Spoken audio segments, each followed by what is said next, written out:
ನಮಸ್ಕಾರ ಸ್ನೇಹಿತರೆ, ಬನ್ನಿ ಈ ವಿಡಿಯೋನ ಒಂದು ಅಮೇರಿಕನ್ ಮಾರ್ಕೆಟ್ಸಿಂದ ಶುರು ಮಾಡೋಣ. American market Dow Jones industrial average ಮತ್ತು ನ್ಯಾಸ್ಡ್ಯಾಕ್ ಯಾವ ಥರ ಓಡ್ತಾ ಇದೆ ಅನ್ನೋದನ್ನು ನೋಡೋಣ. ಸೊ ನೀವು ನೋಡಿದ್ರೆ American market Dow Jones industrial average 554.19 1.36% ಮೈನಸಲ್ಲಿ ರನ್ ಆಗ್ತಾಯಿದೆ. ಅದೇ ಥರ ನ್ಯಾಸ್ಡ್ಯಾಕ್ ನೋಡಿದ್ರೆ ಸೊ 343 ಪಾಯಿಂಟ್ಸ್ ಮೈನಸಲ್ಲಿ ಕ್ಲೋಸ್ ಆಗ್ತಿದೆ, ಅಂದರೆ ನಡೀತಾ ಇದೆ. 1.95 ಪಾಯಿಂಟ್ಸ್ ಮೈನಸಲ್ಲಿ ಪರ್ಸೆಂಟ್ ರನ್ ಆಗ್ತಾಯಿದೆ. ಸೊ ಇದಕ್ಕೆ ಏನೇನು ಕಾರಣ ಇರ್ಬೋದು, ಈ ಕಾರಣಗಳಿಂದ ನಾಳೆ ನಮ್ಮ ಶೇರ್ ಮಾರ್ಕೆಟ್ಗೆ ಏನಾದ್ರು ಪರಿಣಾಮ ಬೀರಬಹುದಾ, ಆ ಕಾರಣಗಳು ಏನೇನು ಅಂತ ನಾವು ಕೂಡ ತಿಳ್ಕೊಳ್ಳೋಣ ಬನ್ನಿ. ನೀವು ನೋಡ್ಬೋದು, so Nasdaq composite tech stocks slide as weak economic data hits US indices ಅಂತ ಒಂದು ಆರ್ಟಿಕಲ್ ಪಬ್ಲಿಷ್ ಆಗಿದೆ. ಸೊ ಏನೇನು key points, so Dow Jones 400 ಇದು ಯಾವಾಗ ಆಗಿರೋದು, ಸೊ 355 GMT ಅಂತ ಹಾಕಿದ್ದಾರೆ. ಸೊ 406 ಪಾಯಿಂಟ್ಸು ಮೈನಸಲ್ಲಿ ರನ್ ಆಗ್ತದೆ. ಸೊ ಏನಕ್ಕೆ ಅಂತ ನೋಡಿದ್ರೆ, ಏನೇನು ಕಾರಣಗಳು ಅಂತ ನೋಡಿದ್ರೆ, US ಅಲ್ಲಿ ಜಾಬ್ಲೆಸ್ ಕ್ಲೈಮ್ಸ್ ಅಂದರೆ ಅನ್ಎಂಪ್ಲಾಯ್ಮೆಂಟ್ ರೇಟು 2,50,000 ಗಡಿಯನ್ನು ಸಮೀಪಿಸ್ತಾ ಇದೆ. ಸೊ 2,50,000 ಜನ ಅಲ್ಲಿ ಜಾಬ್ಲೆಸ್ಸಿಂದ ಇದ್ದಾರೆ ಅನ್ನೋದನ್ನು ಎಕನಾಮಿಕ್ ಡೇಟಾ ಹೇಳ್ತಾ ಇದೆ. ಅದೇ ಥರ ISM ಮ್ಯಾನುಫ್ಯಾಕ್ಚರಿಂಗ್ ಇಂಡೆಕ್ಸ್ ಕೂಡ 46 ಪಾಯಿಂಟಲ್ಲಿ ಬಂದು ಕ್ಲೋಸ್ ಆಗಿದೆ. ಇದು ಕೂಡ ನಮ್ಮ ಮ್ಯಾನುಫ್ಯಾಕ್ಚರಿಂಗ್, ನಮ್ಮ ಅಲ್ಲ US ಮ್ಯಾನುಫ್ಯಾಕ್ಚರಿಂಗ್ ಆ್ಯಕ್ಟಿವಿಟಿ ಎಷ್ಟು ಕುಂಠಿತಗೊಂಡಿದೆ ಅನ್ನೋದನ್ನು ಕೂಡ ಇದು ತಿಳಿಸ್ತಾ ಇದೆ. ಮತ್ತು ಒಂದೇ ಒಂದು ಪಾಸಿಟಿವ್ ಪಾಯಿಂಟ್ ಏನು ಅಂದರೆ, ಫೆಡ್ರಲ್ ರಿಸರ್ವ್ ಬ್ಯಾಂಕ್ ನಮಗೆ 25 ಬೇಸಿಸ್ ಪಾಯಿಂಟ್ ರಿಡಕ್ಷನ್ನ ಸೆಪ್ಟೆಂಬರಲ್ಲಿ ಮಾಡ್ತೀವಿ ಅಂತ ತಿಳಿಸಿದ್ದಾರೆ. ಸೊ ಅದರಲ್ಲಿ 86% ಇನ್ವೆಸ್ಟರ್ಸು ಎಕ್ಸ್ಪೆಕ್ಟೇಷನ್ಸ್ ಇಟ್ಕೊಂಡಿದ್ದಾರೆ. ಸೊ 25 ಬೇಸಿಸ್ ಪಾಯಿಂಟ್ಸ್ ಆಗಲಿಲ್ಲ ಅಥವಾ 20 ಬೇಸಿಸ್ ಪಾಯಿಂಟ್ಸ್ ಆಯಿತು ಅಂದರೆ ಮಾರ್ಕೆಟು ತುಂಬ ಕ್ರ್ಯಾಶ್ ಆಗೋ ಸಾಧ್ಯತೆ ಇದೆ. ಸೊ ಮಿನಿಮಮ್ 25 ಬೇಸಿಸ್ ಪಾಯಿಂಟ್ಸ್ ಅಂತೂ ರಿಡಕ್ಷನ್ ಆಗಲೇಬೇಕು. ಅದೇ ಥರ ಸೊ ಟ್ರೆಷರಿ ಈಲ್ಡ್ ನಮಗೆ 4% ಬಿದ್ದಿದೆ. ಸೊ ಇದರಿಂದ ರಿಸೆಷನ್ ಮತ್ತು ವೀಕ್ ಮ್ಯಾನುಫ್ಯಾಕ್ಚರಿಂಗ್ ಡೇಟಾ ಇದ್ದಿದ್ದು ಸ್ವಲ್ಪ ದೂರ ಆಗ್ತಾಯಿದೆ, ಯಾಕಂದರೆ ಟ್ರೆಷರಿ ಈಲ್ಡ್ 4%ಇಂದ ಡ್ರಾಪ್ ಆಗಿದೆ. ಸೊ ಇದೆರಡೂ ಕೂಡ ಪಾಸಿಟಿವ್ ಪಾಯಿಂಟ್ಸು. ಸೊ ಮೇಯ್ನು ಅಲ್ಲಿ ದೊಡ್ಡ ಸಾಫ್ಟ್ವೇರ್ ಕಂಪ್ನಿಗಳು ಅದರದ್ದು Q1 ರಿಸಲ್ಟ್ಸು ಚೆನ್ನಾಗಿ ಬರ್ತಾಯಿಲ್ಲ.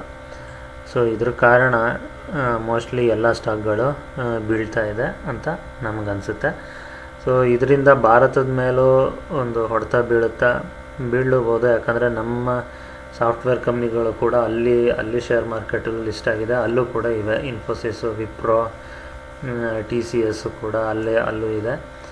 ಸೊ ನೋಡೋಣ ನಾಳೆ ಮಾರ್ಕೆಟು ಯಾವ ಥರ ರಿಯಾಕ್ಟ್ ಮಾಡುತ್ತೆ ಅಂತ. ಸೊ ಮುಂದಕ್ಕೆ ಹೋಗೋದಾದರೆ, ಸೊ ಇನ್ನೂ ಒಂದು ಸ್ವಲ್ಪ ಕಂಪ್ನಿಯ Q1 ರಿಸಲ್ಟ್ಸ್ನ ಡಿಸ್ಕಸ್ ಮಾಡೋಣ ಬನ್ನಿ, ವಿತ್ ಎಕ್ಸ್ಪೆಕ್ಟೇಷನ್ ಶೀಟು ಮತ್ತು ಟೆಕ್ನಿಕಲ್ಸ್. ಬನ್ನಿ ಈಗ ನೆಕ್ಸ್ಟ್ ಕಂಪ್ನಿಗೆ ಹೋಗೋಣ, ಝೊಮ್ಯಾಟೊ. ಸೊ ನೀವು ನೋಡ್ಬೋದು, ಝೊಮ್ಯಾಟೊ ಕೂಡ ಇವತ್ತು Q1 ರಿಸಲ್ಟ್ನ ಡಿಕ್ಲೇರ್ ಮಾಡಿದೆ. ಇದ್ರದ್ದು ಎಕ್ಸ್ಪೆಕ್ಟೇಷನ್ ಬಂದು 3927 ಸೇಲ್ಸ್, 3927 ಕ್ರೋರ್ಸ್ ಮತ್ತು net profit 212 crores net profit. So ನೋಡೋಣ ಇದರ ಎಕ್ಸ್ಪೆಕ್ಟೇಷನ್ನು ಮೀಟ್ ಆಗಿದೆಯಾ, ಬೀಟ್ ಆಗಿದೆಯಾ ಅಥವಾ ಮಿಸ್ ಆಗಿದೆಯಾ ಅಂತ. ಹಾಗೆ ಕೂಡ ಟೆಕ್ನಿಕಲ್ ಅನಾಲಿಸಿಸ್ ಕೂಡ ನೋಡೋಣ ಬನ್ನಿ. ಝೊಮ್ಯಾಟೊ ಕಂಪ್ನಿ Q1 ರಿಸಲ್ಟ್ಸ್ನ ಅನೌನ್ಸ್ ಮಾಡಿದೆ. ಸೊ Q1 ರಿಸಲ್ಟ್ ನೀವು ನೋಡ್ಬೋದು, sales 4206 crores, net profit 253 crores. So 253 crores 175 ಇತ್ತು Q1Q ಅಲ್ಲಿ. ನೀವು ಲಾಸ್ಟ್ ಇಯರು 2 ಕ್ರೋರ್ಸ್ ಇತ್ತು. 2 ಕ್ರೋರ್ಸಿಂದ 253 ಕ್ರೋರ್ಸ್ ಒಂದೇ ವರ್ಷದಲ್ಲಿ ಆಗಿದೆ ಅಂದರೆ ನಿಯರ್ಲಿ 12,000% ಜಂಪ್ ಆಗಿದೆ. ಸೇಲ್ಸು 75% ಜಂಪ್ ಆಗಿದೆ. ಸೊ ನೀವು ಕೇಳ್ಬೋದು ಪಿ ಇ ವ್ಯಾಲ್ಯೂ ಇಷ್ಟೊಂದು ಜಾಸ್ತಿ ಇದೆ ತಗೋಬೇಕಾ ಇಲ್ವಾ ಅಂತ. ನೋಡಿ, ಕೆಲವೊಂದು ಸ್ಟಾಕ್ಗಳು ಪಿ ಇ ವ್ಯಾಲ್ಯೂ ತುಂಬ ಜಾಸ್ತಿ ಇದ್ದರೂ ಕೂಡ ಆ ಪಿ ಇ ವ್ಯಾಲ್ಯೂಗೆ ಜಸ್ಟಿಫಿಕೇಷನ್ ಮಾಡುವಂಥ ಪರ್ಫಾರ್ಮೆನ್ಸು ಕಂಪ್ನಿಗಳು ತೋರಿಸ್ತವೆ. ಸೊ ಇದ್ರದ್ದು 343 ಪಿ ಇ ರೇಷಿಯೋ ಇದೆ. ಸೊ ಕಂಪ್ನಿ ನೋಡಿ, ನೀವು 2 ಇಂದ 253 ಕ್ರೋರ್ಸು ಇಂಟು 12,000 ಟೈಮ್ಸ್ ಜಾಸ್ತಿ ಆಗಿದೆ ಇಲ್ಲಿ ನಿಮಗೆ ಸ್ಟಾಕು. ಸೊ ಅಂದ್ರೆ ಆ ಥರ ಇದ್ದಾಗ ಇನ್ನೇನಾಗುತ್ತೆ, ಪಿ ಇ ವ್ಯಾಲ್ಯೂ ತುಂಬ ಜಾಸ್ತಿ ಆಗುತ್ತೆ. ಸೊ ವ್ಯಾಲ್ಯೂಯೇಷನ್ನು ಅಷ್ಟೇ ಈಗ ತುಂಬ ಮೇಲೋಗಿದೆ.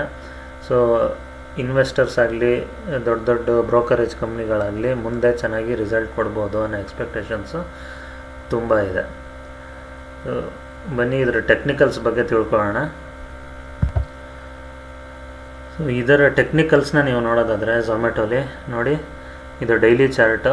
ನಾನು ತುಂಬ ಹಳೆ ಬಾಟಮ್, ಅಂದರೆ ಎಲ್ಲಿ ಬಾಟಮ್ ಶುರುವಾಯಿತು ಅಂದರೆ ಹೆಚ್ಚು ಕಡಿಮೆ 48 ರೂಪಾಯಿ ಅಲ್ಲಿ ಶುರುವಾಗಿದೆ, ಅಲ್ಲಿಂದ ಹಿಡಿದು ಇಲ್ಲಿವರೆಗೂ ನಾನು ಟ್ರೆಂಡ್ ಲೈನ್ ಹಾಕಿದ್ದೀನಿ ಇವತ್ತಿನವರೆಗೆ. ನೀವು ನೋಡ್ಬೋದು ಟ್ರೆಂಡ್ ಲೈನ್ ಎಲ್ಲಿದೆ ಅಲ್ಲೇ ಪರ್ಫಾರ್ಮ್ ಮಾಡಿ ಸಪೋರ್ಟು ರೆಸಿಸ್ಟೆನ್ಸ್ ತೊಗೊಂಡು ಮೇಲೆ ಹೋಗ್ತಾನೇ ಇದೆ ಸ್ಟಾಕ್. ನೀವಿಲ್ಲಿ ನೋಡ್ಬೋದು ಫಸ್ಟ್ ರೆಸಿಸ್ಟೆನ್ಸ್ನ ಬ್ರೇಕ್ ಮಾಡಿ ತುಂಬ ಒಳ್ಳೆ ನಿಮಗೆ ಒಂದು ಬುಲ್ ರನ್ ಕೊಡ್ತು. ಸೊ ಈ ರೆಸಿಸ್ಟೆನ್ಸ್ ಅಂದರೆ 175 ಬ್ರೇಕ್ ಮಾಡಿ ಆಲ್ ಟೈಮ್ ಹೈನ ಬ್ರೇಕ್ ಮಾಡಿ ನೆಕ್ಸ್ಟ್ 206ವರೆಗೂ ಹೋಯ್ತು, ಅಲ್ಲಿ ರೆಸಿಸ್ಟೆನ್ಸ್ ಫೇಸ್ ಮಾಡ್ತು. ಮತ್ತು ಅದೇ 175 ರೂಪಾಯಿನ ಸಪೋರ್ಟಾಗಿ ತೊಗೊಂತು. ಮತ್ತು 206ಕ್ಕೆ ಹೋಗಿ ಅಲ್ಲಿ ಒಂದು ಬ್ರೇಕೌಟ್ ಆಯಿತು. ಸೊ ಅಲ್ಲೂ ಕೂಡ ಲಾಸ್ಟ್ Q4 ರಿಸಲ್ಟಲ್ಲಿ ಈ ಬ್ರೇಕೌಟ್ ಆಗಿತ್ತು. ಸೊ ಈಗ ಇಲ್ಲಿ ಇದನ್ನು ಬ್ರೇಕೌಟ್ ಮಾಡಿದೆ ಇವತ್ತು. ಸೊ ನೋಡೋಣ, ಸ್ಟಾಕು ಇದಕ್ಕಿಂತ ಮೇಲೆ ಹೋಗುತ್ತೆ. ಇವತ್ತು 234 ರೂಪಾಯಲ್ಲಿದೆ. ಇದು 300 ಆಗೋದ್ರಲ್ಲೂ ಯಾವ ಸಂದೇಹನೂ ಇಲ್ಲ. ಯಾರಿಗಾರು ಫುಡ್ ಸೆಕ್ಟರಲ್ಲಿ ಇನ್ವೆಸ್ಟ್ ಮಾಡಬೇಕು ಅಂತ ಅಂದ್ಕೊಂಡಿರೋರು ತಮ್ಮ ಅನುಗುಣಕ್ಕೆ ತಕ್ಕ ಹಾಗೆ ಇನ್ವೆಸ್ಟನ್ನು ಮಾಡ್ಬೋದು. ಸೊ ಒಂದು ಲಾಸ್ ಮೇಕಿಂಗ್ ಕಂಪ್ನಿಯಿಂದ ಒಂದು ಪ್ರಾಫಿಟ್ ಮೇಕಿಂಗ್ ಕಂಪ್ನಿಗೆ ಝೊಮ್ಯಾಟೊ ಶಿಫ್ಟ್ ಆಗ್ತಾಯಿದೆ. ಸೊ ಯಾರು ಇನ್ವೆಸ್ಟ್ ಮಾಡಬೇಕು ಅಂದ್ಕೊಳ್ಳೋರು ಈ ಸ್ಟಾಕ್ನ ಕೂಡ ಕನ್ಸಿಡರೇಷನ್ಗೆ ತಗೋಬಹುದು. ಬನ್ನಿ ಮುಂದಿನ ಸ್ಟಾಕಿಗೆ ಹೋಗೋಣ. ಸೊ ನೆಕ್ಸ್ಟ್ ಕಂಪ್ನಿ ಬಂದು ಥರ್ಮ್ಯಾಕ್ಸ್ ಅಂತ. ಸೊ ಥರ್ಮ್ಯಾಕ್ಸ್ ರೆವೆನ್ಯೂ ಬಂದು 2244 ಕ್ರೋರ್ಸು, ನೆಟ್ ಪ್ರಾಫಿಟು 135 ಕ್ರೋರ್ಸ್. ಬನ್ನಿ ಇದರ ಎಕ್ಸ್ಪೆಕ್ಟೇಷನ್ಸ್ ಬೀಟ್ ಆಗಿದೆಯೋ ಇಲ್ವೋ ಅಂತ ನೋಡೋಣ. ಸೊ ಥರ್ಮ್ಯಾಕ್ಸ್ನ ಒಂದು Q1 ರಿಸಲ್ಟ್ ಪಬ್ಲಿಷ್ ಆಗಿದೆ. ಸೇಲ್ಸ್ ಬಂದು 2184 ಕ್ರೋರ್ಸ್ ಸೇಲ್ಸ್ ಆಗಿದೆ. ನೆಟ್ ಪ್ರಾಫಿಟ್ಟು 109 ಕ್ರೋರ್ಸ್, ಅಂದರೆ ಎಕ್ಸ್ಪೆಕ್ಟೇಷನ್ಸ್ ಮಿಸ್ ಆಗಿದೆ. ಸೊ ಈ ಕಂಪ್ನಿ ಬಂದು ಏನು ಮಾಡ್ತಾರೆ ಅಂತ ತಿಳ್ಕೊಳ್ಳೋಣ ಬನ್ನಿ. ಸೊ ಥರ್ಮ್ಯಾಕ್ಸ್ ಅನ್ನೋ ಒಂದು company so offers solutions to energy, environment and chemical sectors. So ಇದು ಒಂದು ಸರ್ವಿಸ್ ಬೇಸ್ಡ್ ಕಂಪ್ನಿ. ಎನರ್ಜಿ ಮತ್ತು ಎನ್ವಿರಾನ್ಮೆಂಟ್ ಮತ್ತು ಕೆಮಿಕಲ್ ಸೆಕ್ಟರ್ಸ್ಗೆ ಒಂದು ಸರ್ವಿಸ್ನ ಪ್ರೊವೈಡ್ ಮಾಡುವಂಥ ಕಂಪ್ನಿ. ಸೊ ಇದರದ್ದು ಮೇಯ್ನ್ ಕೀ ಸೆಗ್ಮೆಂಟ್ಸ್ ಏನು ಅಂತ ನೋಡೋಣ.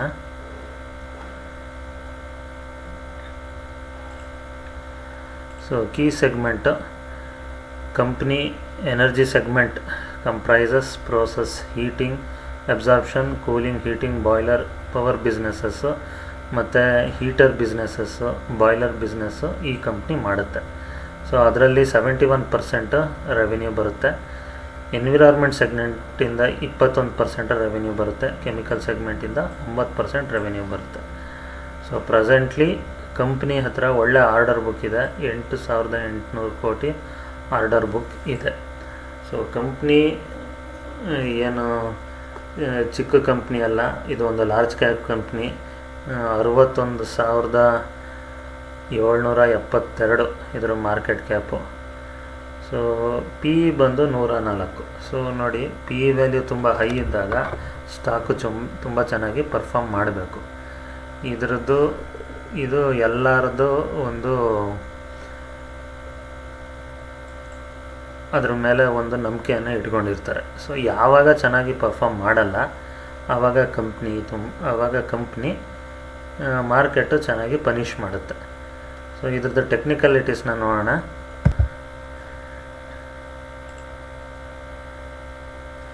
ನೋಡಿ ಇದು technical chart, one day chart. So ಇದರಲ್ಲೂ ಅಷ್ಟೇ ನೋಡಿ ಸ್ಟಾಕ್ ಯಾವ ಥರ ಹೈ ಮೇಲೆ ಹೈ, ನಿಮಗೆಲ್ಲೂ ಚಾನ್ಸೇ ಕೊಟ್ಟಿಲ್ಲ. ಎಲ್ಲಿ ಒಂದು 10-15% ಬಿದ್ದಿರ್ಬೋದು ಅಷ್ಟೇ. ಸೊ ಎಲ್ಲ ಕಡೆ ಹೈ ಮೇಲೆ ಹೈ ಹೋಗಿ ಸ್ಟಾಕು ತುಂಬ ಚೆನ್ನಾಗಿ ಪರ್ಫಾರ್ಮ್ ಮಾಡ್ತಾಯಿದೆ.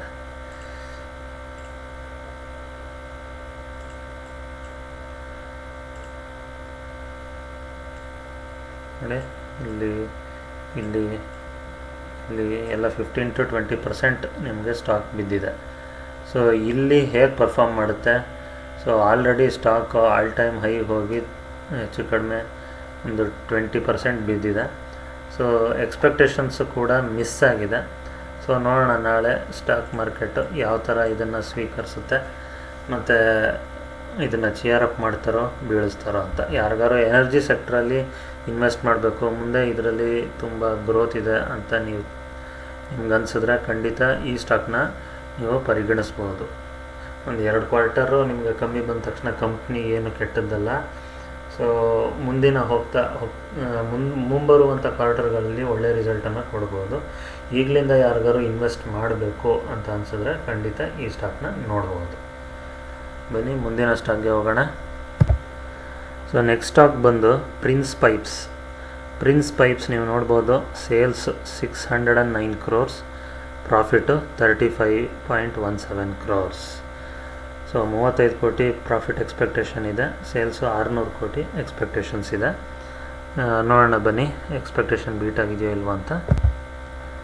ಸೊ ಬನ್ನಿ, ಸೊ ಪ್ರಿನ್ಸ್ ಪೈಪ್ಸ್ನ Q1 ರಿಸಲ್ಟ್ ಪಬ್ಲಿಷ್ ಆಗಿದೆ. ಸೊ ಸೇಲ್ಸ್ ಬಂದು 604 crores, ಎಕ್ಸ್ಪೆಕ್ಟೇಷನ್ನು 609 crores ಇತ್ತು.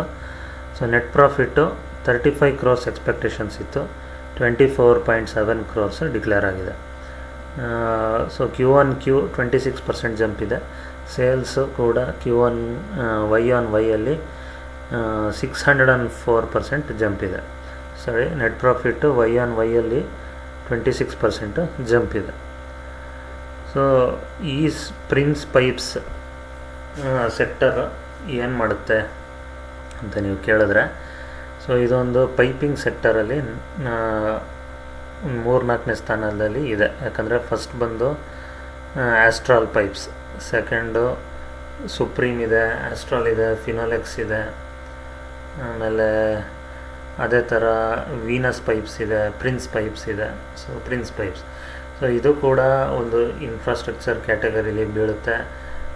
ಎಲ್ಲೆಲ್ಲಿ ಇನ್ಫ್ರಾಸ್ಟ್ರಕ್ಚರ್ ಜಾಸ್ತಿ ಇದೆ ಅಲ್ಲಲ್ಲಿ ಇದರ ಪ್ರಾಡಕ್ಟ್ಗಳು ತುಂಬ ಮಾರಾಟವಾಗ್ತವೆ. ಸೊ ಇದನ್ನು ಮೈಂಡಲ್ಲಿ ಇಟ್ಕೊಂಡು ಯಾರು ಇನ್ವೆಸ್ಟ್ ಮಾಡಬೇಕು ಅನ್ನೋರು ಇದನ್ನು ಇನ್ವೆಸ್ಟ್ ಮಾಡಬಹುದು. ಆದರೆ ಇದು ಶಾರ್ಟ್ ಟರ್ಮ್ಗಂತೂ ಅಲ್ಲ, ಲಾಂಗ್ ಟರ್ಮ್ಗೆ ಯೋಚನೆ ಮಾಡೋರು ಖಂಡಿತ ಇದರಲ್ಲಿ ಇನ್ವೆಸ್ಟ್ ಮಾಡ್ಬೋದು. ಶಾರ್ಟ್ ಟರ್ಮ್ಗೆ ಅಂಥ ಗೇನ್ಸ್ ಸಿಗೋಲ್ಲ ನಿಮಗೆ. ತುಂಬ 1 ವರ್ಷ ಟೈಮ್ ಕೊಡಬೇಕಾಗುತ್ತೆ. 1 ವರ್ಷ ಒಂದು 3-4 ಕ್ವಾರ್ಟರ್ ಆದಮೇಲೆ ನಿಮಗೆ ಒಳ್ಳೆ ರಿಸಲ್ಟ್ ಕೊಡಲಿಕ್ಕೆ ಶುರುವಾಗುತ್ತೆ.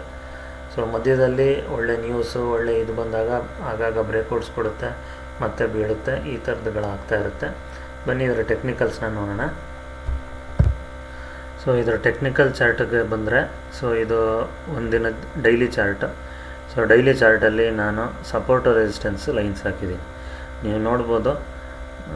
ಸೊ ಹೆಚ್ಚು ಕಡಿಮೆ ಸುಮಾರು ದಿನ ಆಯಿತು ಸ್ಟಾಕು ಇದೊಂದೇ ಚಾನಲಲ್ಲಿ ಪರ್ಫಾರ್ಮ್ ಮಾಡ್ತಾಯಿದೆ. ಓಕೆ, ಸೊ ಈ ಚಾನಲಲ್ಲಿ ಸಪೋರ್ಟು, ಈ ಚಾನಲ್ ರೆಸಿಸ್ಟೆನ್ಸು ಸಪೋರ್ಟ್ ತಗೊಂಡೋಗಿ ಈಗ ಇಲ್ಲಿ ಆಗ್ತಾಯಿದೆ. ಸೊ ಇದು ಒಂದು ಫ್ಲ್ಯಾಗ್ ಪ್ಯಾಟ್ರನ್ ಟೈಪಲ್ಲೂ ಇದೆ. ನೀವು ನೋಡೋದಾದರೆ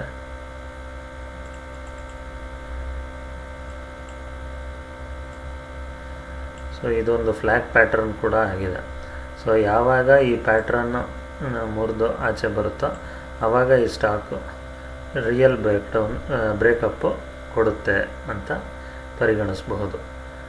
ಸೊ ಇದರದ್ದು ನೋಡಿ, ಈಗ ಮೋಸ್ಟ್ಲಿ ಇದು ಇನ್ವೆಸ್ಟರ್ಸ್ಗೆ ಆಗಲೇ ಗೊತ್ತು ಅನಿಸುತ್ತೆ ಇದರದ್ದು ರಿಸಲ್ಟು ಅಂತ ಚೆನ್ನಾಗಿ ಬರೋಲ್ಲ ಅಂತ. ಹಾಗಾಗಿ ಸ್ಟಾಕು ಇವತ್ತು ಏನೋ ಅಂತ ಪರ್ಫಾರ್ಮ್ ಮಾಡಿಲ್ಲ. ಸೊ ಒಂದು ಒಳ್ಳೆ ಬ್ರೇಕ್ ಡೌನ್ನ ನೀವು ನೋಡಿದ್ದೀರ ಇವತ್ತು. ಸೊ ಇನ್ಫ್ಯಾಕ್ಟ್ ರಿಸಲ್ಟ್ ಚೆನ್ನಾಗಿ ಬಂದಿದ್ರೆ ಈ ಕನ್ಸಾಲಿಡೇಷನ್ ಆಗಿತ್ತು, ಇದು ಇಲ್ಲಿಂದನೇ ಬ್ರೇಕ್ಔಟನ್ನು ಕೊಡುವ ಸಾಧ್ಯತೆ ಎಲ್ಲ ಇತ್ತು. ಇಲ್ಲಿಂದನೇ ಬ್ರೇಕ್ಔಟ್ ಕೊಡುವ ಸಾಧ್ಯತೆ ಎಲ್ಲ ಇತ್ತು. ಸೊ ಯಾವಾಗ ರಿಸಲ್ಟ್ ಚೆನ್ನಾಗಿ ಬರಲಿಲ್ಲ, ಸೊ ಇಲ್ಲಿಂದ ಒಂದು ಇಳಿಮುಖವನ್ನು ಸ್ಟಾಕು ನೋಡಿದೆ.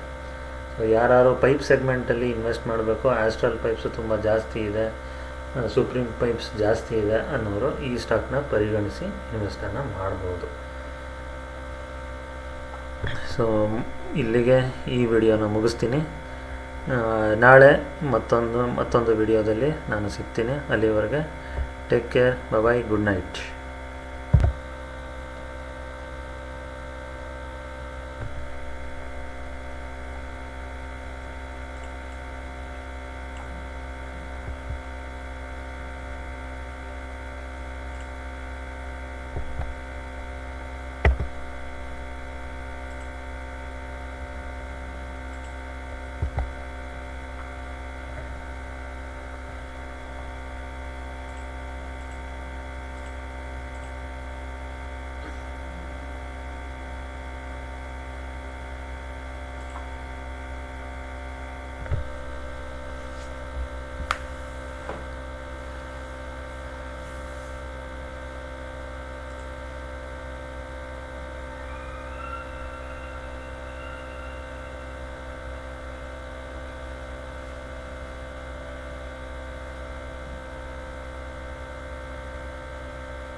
Mm-hmm.